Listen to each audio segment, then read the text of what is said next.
मैं आलमी हर्बल दवाखाने की जानिब से आपकी खिदमत में हाज़िर हूँ। आज जानेंगे विधारे को, जिसको अरबी में कहते हैं शारिफ और संस्कृत में कहते हैं दोहारा, अंग्रेज़ी में एलिफेंट क्रीपर और कई दूसरी ज़ुबानों में इसको अलग अलग नामों से जाना जाता है।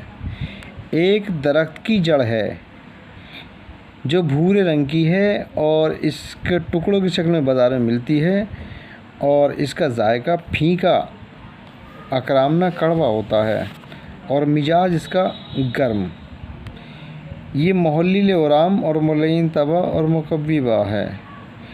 विधारे को ज़्यादातर सर्द बलगमी अमराज मसलन बजा और मुफासिल, नोकरस, गठिया और दर्द जैसे मर्ज़ों में और कमज़ोरी को दूर करने, ताकत को बढ़ाने के लिए इसको इस्तेमाल करते हैं। और इसकी मिक़दार खुराक 2 मासे से 4 मासे तक हुआ करती है और इसका बदल तुरबुद। वीडियो पसंद आई हो तो लाइक और सब्सक्राइब करें, घंटी का बटन दबाएं ताकि आने वाली तमाम वीडियो आपको मिलते रहें, आप इससे फ़ायदा उठाएं। इजाज़त दें, फिर मिलेंगे किसी दूसरी वीडियो के साथ। आदाब।